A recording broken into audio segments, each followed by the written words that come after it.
The sharp click of her heels echoed across the cold marble as Dana stepped into the lobby. The air carried the faint, cloying scent of lilies from a tall glass cylinder on the counter, but something heavier seemed to press down on the space. Ugh, God, what is that smell? The receptionist's voice sliced through the quiet like a blade. Dana paused, the navy folder tucked under her arm. Before she could speak, the words came fast and cutting. I said, turn around. Are you deaf? My name is on the calendar. Your name is nothing to me, honey. Look at you. Look at this floor. You don't belong on it. The receptionist leaned back in her chair, arms crossed, a small private smile already forming as if she had won a bet with herself. Ma'am, if you just check the back door now, crawl back to whatever project you came from. Dana felt the familiar coldness settle behind her sternum, but she said nothing. She simply stepped back and waited. She knew that soon a man would come rushing into this lobby, his voice emptying every lung in it, and the receptionist would wish she had asked for a name. Earlier that morning, the kitchen light had cast a soft glow the color of weak tea. Dana stood at the counter in her navy blouse, hair pulled back, simple earrings catching the light. She poured coffee she knew she would forget on the counter, as she always did. Mom, my permission slip. Maya, already tall for her age, stood there holding a crumpled paper and a half-zipped backpack. The slip had been signed the night before and waited on the fridge. You're the best. I know. Dana kissed the top of her daughter's head. The house smelled of toast and the faint lavender from the hallway plug-in. Outside, a neighbor's sprinkler ticked against the driveway. She dropped Maya in the carpool corner without waiting too long. Maya preferred it that way. At her desk in the glass office on the third floor of the municipal building, with its view of the parking deck, the nameplate read Dana Holloway, Director, Infrastructure Procurement. She no longer looked at it. A navy folder sat square to the edge of the desk. Inside waited the final review for the water bid, $180 million of municipal work and a single signature line. 6 firms had bid. 5 had been cut in the first round. 1 remained, Ridgeline Partners. She had never met them, but she knew the shape of their proposals the way a mechanic knows the sound of a bad bearing. Her assistant tapped the door frame gently. The meeting was still on. She would let them call properly. When she opened the folder again, a line near the back caught her eye. In the Minority Subcontractor Utilization Report, Appendix C Holloway Civic, LLC, at an address on Pemberton Road. That had been her address years earlier, before Maya's school district, before she had ever run a consultancy under any name. She had never registered a company called Holloway Civic. She had never invoiced Ridgeline Partners for anything. She had never invoiced anyone. A small, cold place opened behind her sternum. She closed the folder. She had a meeting ahead. She would ask about it in the room. She picked up her charcoal wool coat, the city badge on its lanyard tucked inside her collar out of habit. She did not wear it in corporate lobbies. It felt too much like leading with a fist. She took the stairs as she always did. Out on the street, the light was thin and gray. She walked the blocks to Ridgeline's tower, glass and limestone, a revolving door that moved as if it were thinking. She did not rehearse. She had read every page in the folder. She had signed nothing yet that mattered. The lobby was cold marble, the tall glass cylinder of lilies on the counter, the HVAC vent humming like a held breath. The receptionist sat behind the desk, blonde ponytail, pearl studs, her mouth already curling before Dana's second foot crossed the threshold. Dana's city badge was still tucked inside her collar. The navy folder was still under her arm. The address on Pemberton Road was still sitting in Appendix C, waiting to be asked about. She had no idea the receptionist had already decided she was not a person this lobby would recognize. Hey, where do you think you're going? Dana stopped 3 steps in. The marble threw back the click of her heels and then swallowed it. Good morning. I have the meeting scheduled. No, you don't. The receptionist did not stand.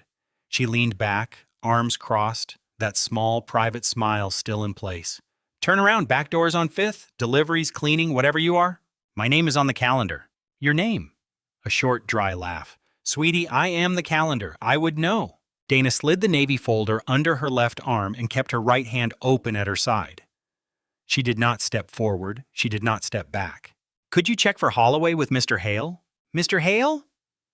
The receptionist repeated the name as if Dana had mispronounced a country. Honey, Dominic Hale does not take meetings with people who walk in smelling like a bus stop. A courier near the revolving door lowered his phone but did not look up. I haven't been on a bus.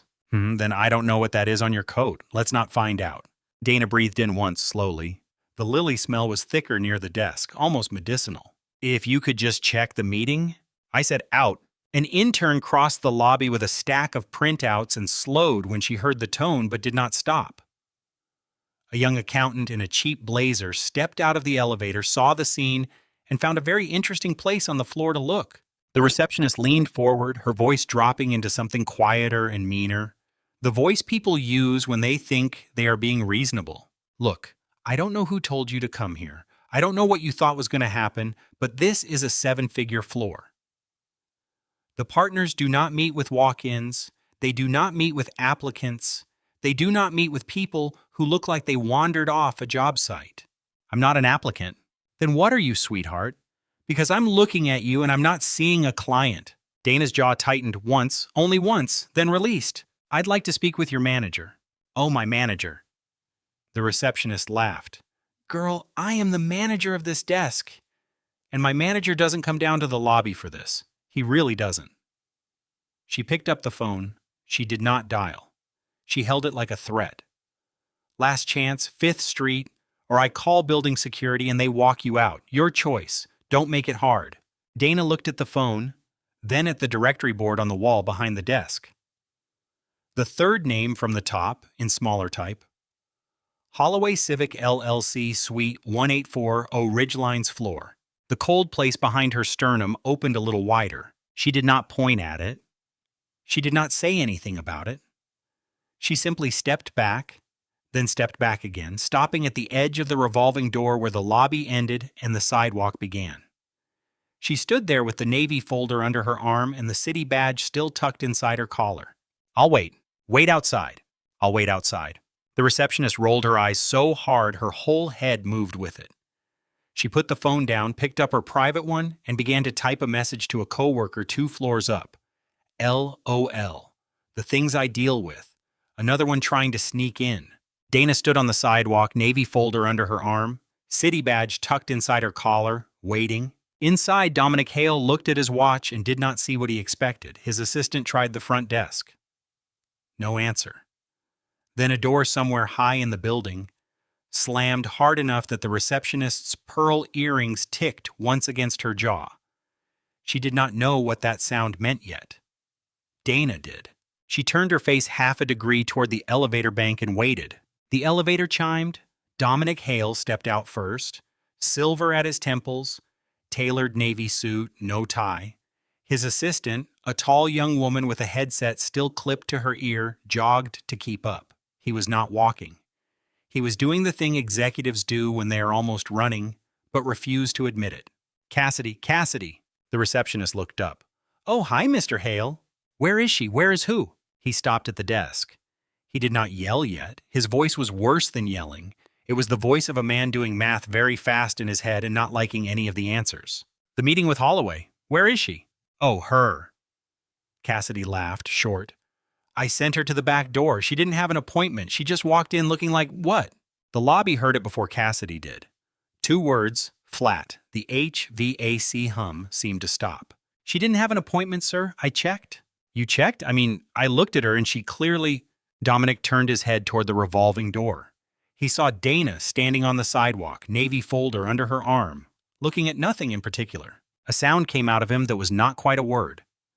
He moved past the desk, past the lilies, past the intern frozen with her printouts against her chest. The revolving door spat him out onto the sidewalk in a half stumble, his assistant still steps behind.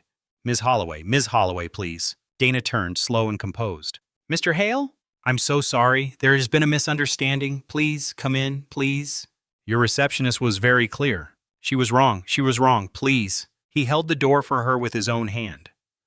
The revolving door, which had been moving as if it were thinking, now moved as if it had made up its mind. Dana stepped back into the lobby. Dominic walked one pace behind her, not in front. That detail landed on the courier, on the intern, on the young accountant still finding the floor fascinating. They noticed. They would remember.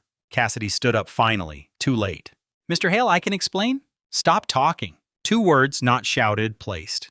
Cassidy stopped talking. Dominic turned to Dana, his voice dropping into practiced softness. "Ms. Holloway, the partners are waiting in the conference room. Coffee, water, whatever you'd like, please, after you." "In a moment." She did not move toward the elevator. She stood in the middle of the lobby, folder under her arm, and looked for the first time directly at Cassidy. Cassidy's mouth opened, closed. "I'd like to understand something first," Dana said. Her voice was the same voice from moments ago, low even. "When I walked in, you told me the back door was on 5th. You told me I smelled like a bus stop. You told me this was a 7-figure floor. You told me the partners do not meet with people who look like me." A silence, the kind that has weight. "I'd like to know who trained you to say that."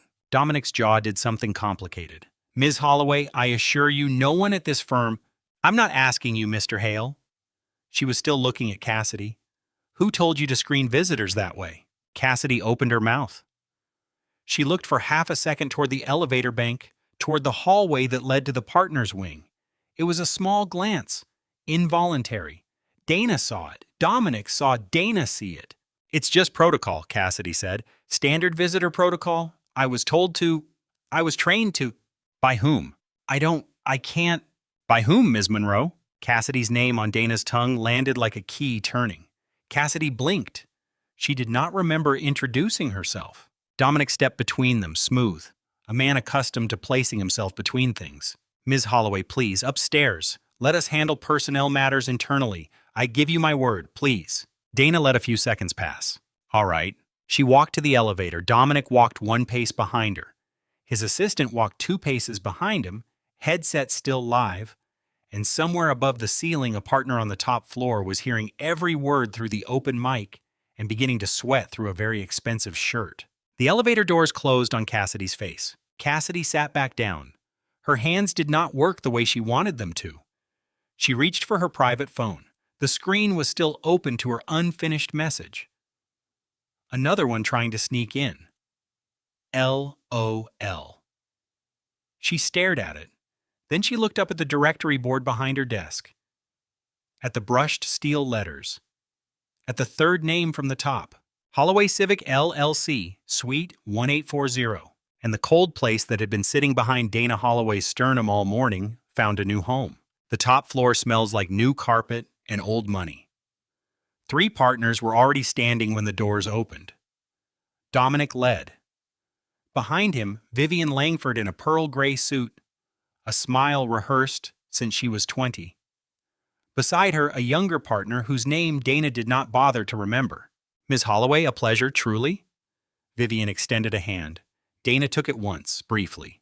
"Please sit. Coffee, water." "Water." A glass arrived before the word finished. Dana did not sit. She placed the navy folder on the long walnut table and rested one hand on it flat. "Before we begin, I'd like a stenographer in the room." Vivian's smile stayed where it was. Her eyes adjusted. "A stenographer?" "Yes. My office requires a record on all final round contacts. It's standard." It was not standard. Vivian knew it was not standard. Vivian did not say so. Of course. Give us a moment." A call was made. A paralegal appeared.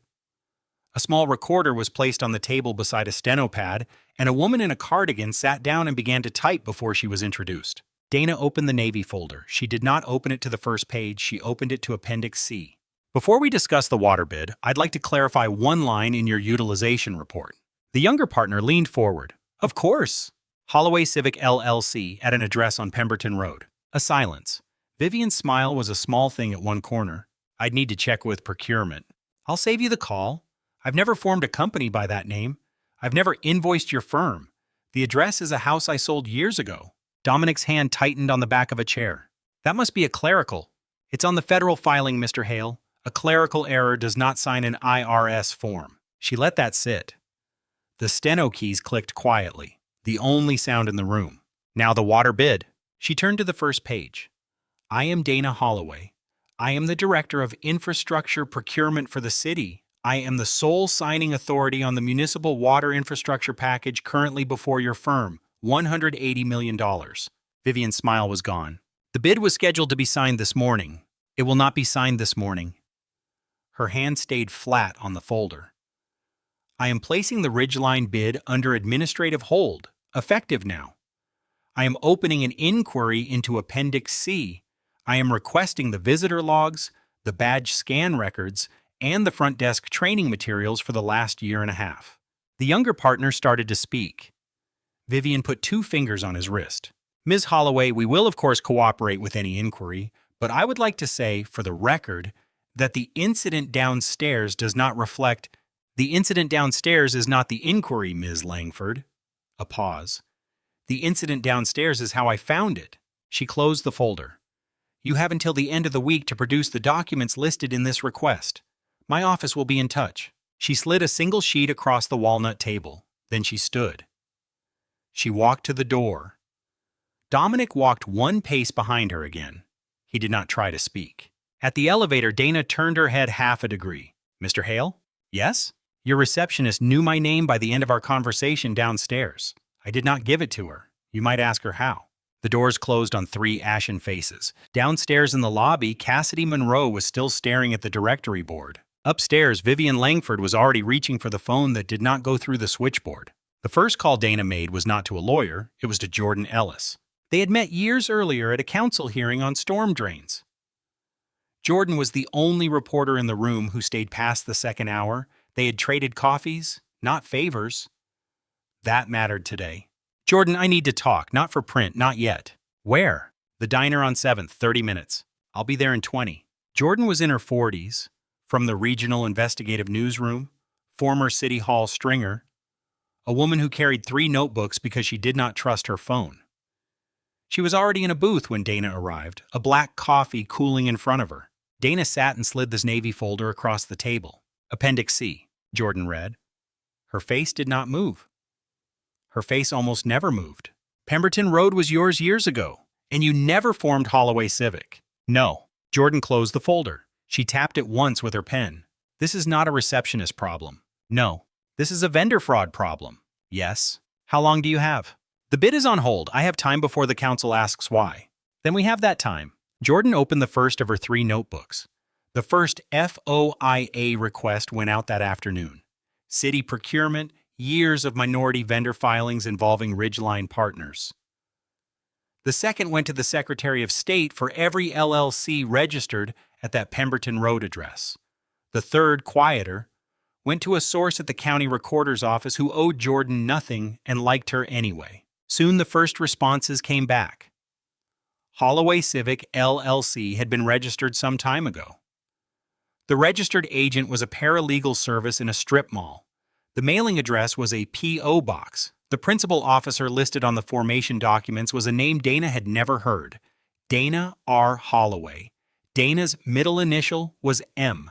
They didn't even get it right, Jordan said on the phone late one evening. They didn't need to. Nobody was ever going to check until I walked into a lobby. The next batch arrived. Internal Ridgeline emails produced under a routine procurement compliance disclosure rule Dana's office had invoked. Ridgeline's counsel did not fight it. Ridgeline's counsel did not know yet what was in it. Jordan read them in the newsroom. She read them 3 times. One thread, subject line, lobby protocol refresh. From over a year earlier. Sent from a partner's assistant to the reception desk. Please remember, directory board visible from desk. Walk-ins who appear to be reviewing the board should be redirected to side entrance. Applies especially to unscheduled visitors. Use discretion. A reply from Cassidy Monroe. Got it. Handled this morning, actually. Another one was eyeing the directory. Sent her out. The thread was not about race. It did not need to be. It was about the board. The board listed Holloway Civic at Suite 184. Oh. On Ridgeline's own floor. Anyone who read it carefully would ask a question. Anyone who asked a question would pull a thread. The instruction was, don't let them read it carefully. The third batch was the money. Jordan's source at the recorder's office did not speak on the phone. She left a manila envelope in a diner booth at an agreed-upon time. Inside were years of wire confirmations, routing slips, and memo lines. Holloway Civic LLC invoicing, Ridgeline Partners quarterly for civil engineering subcontractor services rendered. Amounts varying. Every invoice was paid quickly, every payment routed to the same P.O. Box, LLC, then out again to a second LLC in a neighboring county, then out again to a third account Jordan could not chase without a subpoena. Ridgeline booked the payments against their minority subcontractor quota. The quota was what made them eligible to bid on public work at all. Without that quota, Ridgeline did not bid on the water package. Without that quota, Ridgeline did not bid on the transit package. Without that quota, Ridgeline did not bid on many of the contracts they had won from municipalities. Dana looked at the spreadsheet Jordan had built. She did not speak for a long time. "If this is real," she said finally, "they didn't just use my name. No. They've been using my name to beat firms that actually exist. Firms run by actual people. For years. Yes. While my house was being sold to a young couple who had nothing to do with any of it. Yes." Jordan closed the folder. "There's one more thing. Go." 2 of those wires bounced back out to a law firm. Small one, 3 partners downtown. I pulled their client list. Ridgeline is not on it. But one of the firm's partners used to work at Ridgeline. Left quietly about a year ago. No announcement, no farewell memo. His office was cleared out over a long weekend. His name was off the letterhead by the next week. Dana's water glass sat half empty between them. She did not reach for it. "Find me that man." "I'm working on it." "And Jordan?" "Yeah? If you've ever seen a paper trail like this, tell me now. I want to know how common this is. I'm starting to think I'm not the first person whose address has been worn like a costume." Jordan smiled. Barely. It was the first smile either of them had managed in days. "You want a comment section?" "From me. I want a comment section from anyone who has walked into a lobby and been asked to leave by it." She closed the navy folder and slid it back to her side of the table. "Let's go back to the emails. I want to know who wrote the lobby protocol refresh." Jordan flipped a page. Dominic's assistant sent it. But the draft came from an attached document. The metadata on that document shows an author. "Who?" "Vivian Langford." Dana did not react. She was very good at not reacting. And the document was created just days after the Secretary of State stamped the formation papers on Holloway Civic. A silence. Outside the diner, a city bus hissed at the curb. A fluorescent light above the counter ticked once, like a metronome remembering the beat. "Days," Dana said. She looked at the wall. She looked at the time. She looked at the folder. Somewhere in a tower blocks away, Vivian Langford was sitting in an office with a view of the river, reading a message on a phone that did not go through the switchboard. Somewhere a former partner was drafting a letter he had not yet decided to send. Somewhere a junior accountant named Mason Holt was standing in his kitchen at night, looking at a thumb drive he had not plugged in for years. On the phone the next morning, Jordan's voice was careful. "Dana, they know we pulled the wires." "How?" "Because I just got a letter hand-delivered. Cease and desist. From a firm we've never heard of. But I've seen the address before. It's the same strip mall." The cease and desist was 4 pages long, printed on paper heavy enough to make a sound when it landed. It accused Jordan of tortious interference, unauthorized access to proprietary records, and reckless disregard for the reputation of unnamed third parties. It demanded the return of all documents within a short time. It was signed by a lawyer neither of them had heard of. The law firm's address was the same strip mall where Holloway Civic LLC was registered. Jordan read it out loud in Dana's kitchen one morning while Maya was still upstairs brushing her teeth. "They used their own paper firm to send me a threat." They're not thinking clearly. They're thinking fine, they just don't have many pens. Dana poured a second cup of coffee she would also forget on the counter. "Are you going to comply?" "I'm going to file it with my editor and my lawyer and my priest in that order. Then I'm going to keep working."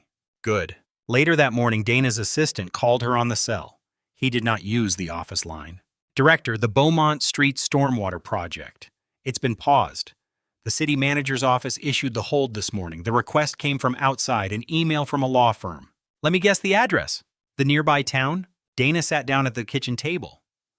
The Beaumont Street project was one of hers. She had fought for it for years. It was a neighborhood flood control line in a zip code that had been asking for one since before Maya was born. Thank you. Send me the memo. Do not forward it to anyone else yet. She hung up. She looked at Jordan. They are not threatening me with lawsuits. They are threatening me with neighborhoods. Jordan's jaw tightened. She did not say anything. There was nothing to say. Later, Dana's direct line rang. Ridgeline Partners. She let it ring twice. Ms. Holloway? Vivian Langford. Ms. Langford? I'm calling in the spirit of resolution. What happened in our lobby was unconscionable. The employee has been placed on leave. We would like to make this right. How? We would like to propose a voluntary withdrawal of our bid on the water package. In exchange, we would ask that any inquiry into Appendix C be redirected to our internal compliance team where it belongs. Dana did not speak for several seconds. Ms. Langford, you're asking me to close an active fraud inquiry in exchange for your firm withdrawing from a bid you are about to lose?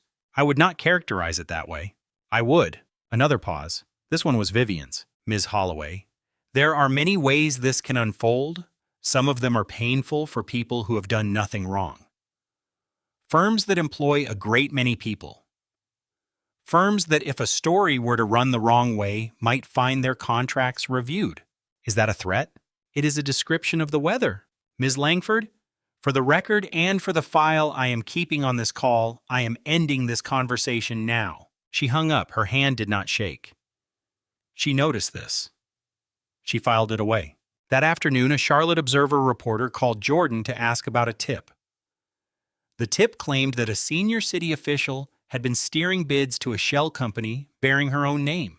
Jordan's voice went flat. Who gave you that tip? Anonymous. Pull the string on the anonymous. You are going to find a strip mall. She hung up and called Dana. They are trying to flip the story. I know. They're going to say you ran the shell. I know. Dana, this is the part where people lose their jobs, even when they win. I know. That night, Dana sat at her kitchen table with the lights off. Maya was asleep upstairs. The house smelled like the lavender plug-in and the faint char of a pan she had forgotten to wash. On the table, a voicemail transcript from her deputy. The Beaumont Street project is paused indefinitely. The neighborhood association is asking, through a polite letter, whether the new director will be someone who will still take their calls. A new director. She read the sentence twice. Outside, a dog barked once and stopped. Under her front door, something slid across the tile. Paper, an envelope. Thin. She did not get up right away. She sat in the dark for a long time. The envelope was unsealed. Inside, a single sheet. No letterhead, no signature. Drop it or your daughter's school will get a phone call. We know which one. Dana read it once. She read it twice. She folded it along the existing crease. She put it on the kitchen table, square to the edge, the way she put every folder on every desk she had ever worked at. Then she sat and did not move for a long time. The refrigerator hummed. The hallway plug-in ticked its thin breath of lavender. A car passed on the street outside, slowed at the stop sign, moved on. Upstairs, a floorboard creaked. Maya's bare feet on the landing. Mom? Dana looked up. She slid the paper under a placemat without seeming to. Couldn't sleep? I had a dream about school. Come here. Maya padded down the stairs, pajamas a bit too short at the wrists now. She climbed into the chair next to her mother and put her head on Dana's shoulder like she was younger. Mom? Are we going to have to move? Dana did not answer right away. Why would we have to move, baby? I heard you on the phone. You said a new director. You said it twice. Dana closed her eyes. No one is moving. Okay, no one.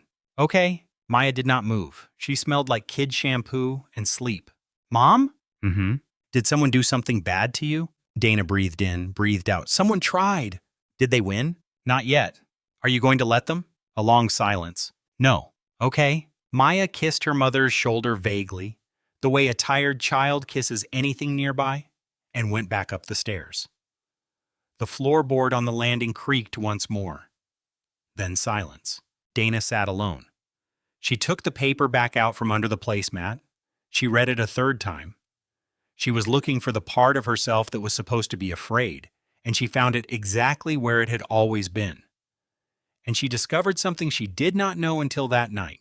It was smaller than her daughter. She picked up her phone. Jordan, it's late. I know, what happened? An envelope under my door they named Maya. A long, cold pause on the other end. Photograph it. Don't touch it with clean hands again. I'll be there soon. Jordan? Yeah? I was going to tell you to stop. I know you were. I'm not going to. I know. She hung up. If you are listening to this right now and you have ever been in the chair Dana is sitting in, the kitchen chair late at night, with a thin piece of paper on the table and a child asleep upstairs, tell me about it. Not the worst of it. Just the hour you decided you were not going to fold. I want to know what you told yourself. Dana stood up. She washed the pan she had forgotten to wash. She dried it, she put it away. She did not cry. She had not cried all week. She suspected she would cry later when the story was over and there was time for it. But tonight, there was not time. She turned off the kitchen light. She went upstairs. She stood in Maya's doorway for a full minute without going in. Then she went to her own bedroom, sat on the edge of the bed in the dark, and opened her laptop. She typed one line into a blank document. Find me the partner who left. She sent it to Jordan. Minutes later, Jordan's reply arrived. Already found him, he wants to talk. His name is Julian Thorne. He was a named partner at Ridgeline for many years. He left last year on a Friday and was off the letterhead by the next week. Jordan found him in a small law office above a bakery north of the city. He opened the door himself. Ms. Holloway, Ms. Ellis, come in. I've been waiting for this meeting for over a year. The office smelled like bread and warm paper. A single plant, a ficus, was doing well in the window. He sat them down. He poured water. He did not offer coffee because he did not drink it anymore. I filed a complaint with the state ethics office last year, sealed.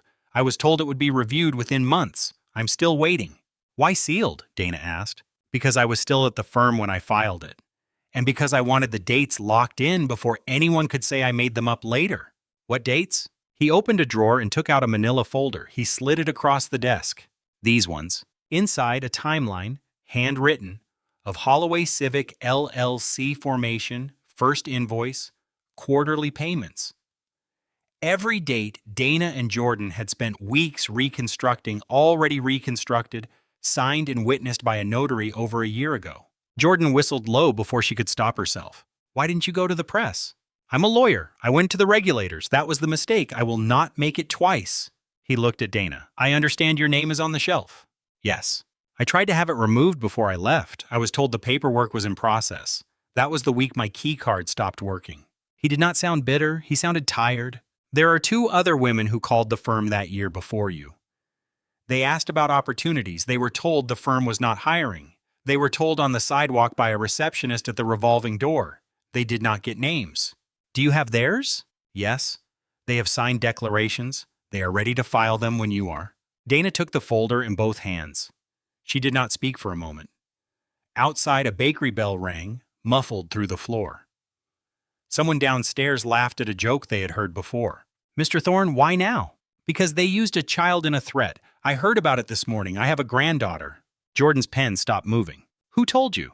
A junior accountant, name of Mason Holt.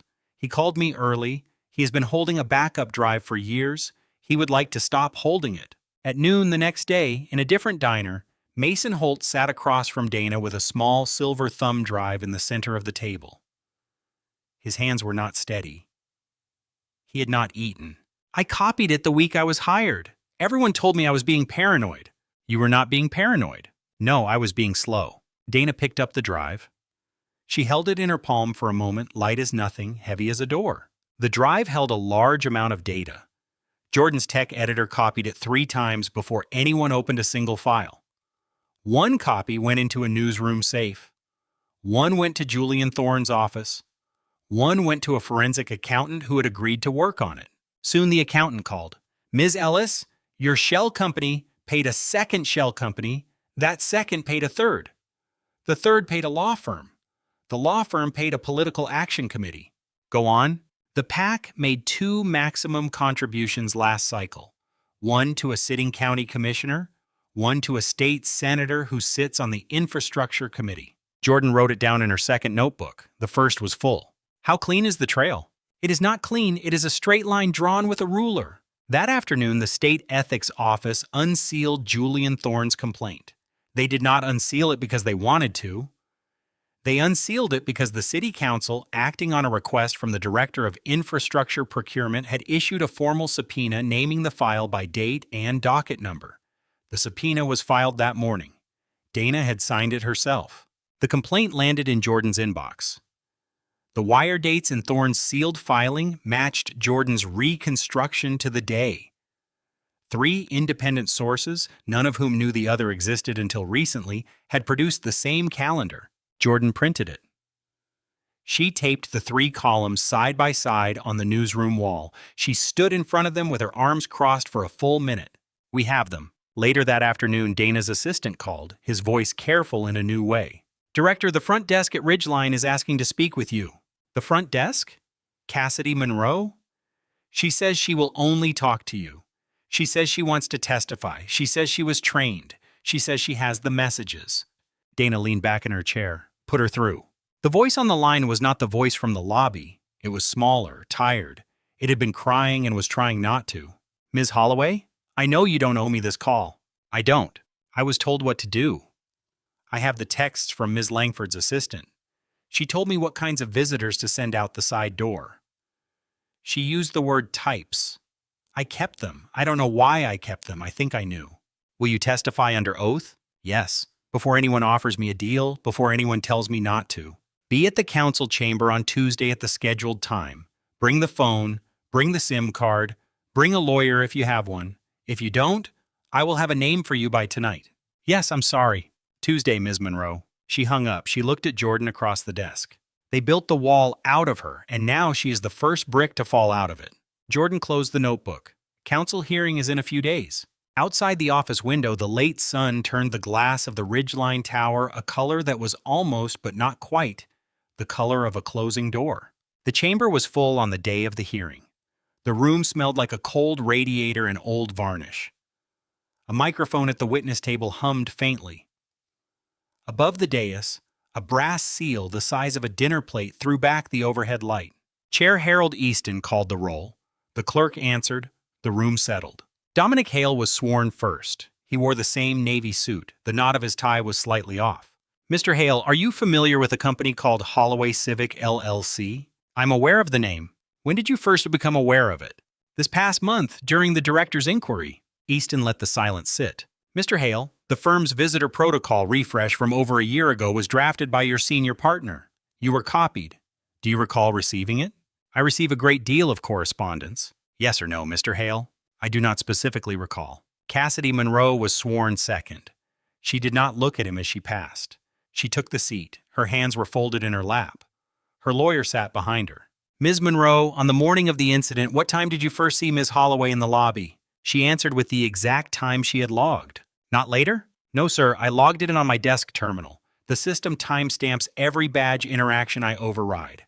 "You overrode a badge." "I overrode hers. At a certain time, I marked her as a walk-in refusal." "Mr. Hale testified a moment ago that Miss Holloway arrived late. He was wrong, sir." A sound moved through the chamber that was not a word. "Ms. Monroe, were you trained to screen lobby visitors by appearance?" "Yes." "By whom?"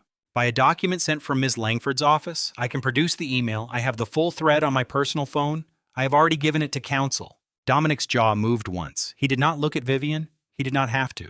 Ridgeline's outside counsel rose briefly. "For the record, my clients deny any coordinated scheme. Ms. Monroe's characterization of internal training is disputed and will be addressed in the appropriate forum." Easton nodded. "So noted." Dana was called last. She walked to the table the way she walked into every room, unhurried, the navy folder under her arm. She sat. She opened it. She did not look at notes. "Chair members, I will be brief." She named the dates. She named the wires. She named the 3 independent reconstructions, the forensic accountants, Mr. Thorne's sealed complaint, Jordan's FOIA trail, and she noted for the record that all 3 produced the same calendar to the day. She did not raise her voice. She did not accuse. She recited. When she finished, she folded her hands on the folder and waited. Easton looked down the dais. A vote was called. 6-1, Ridgeline Partners.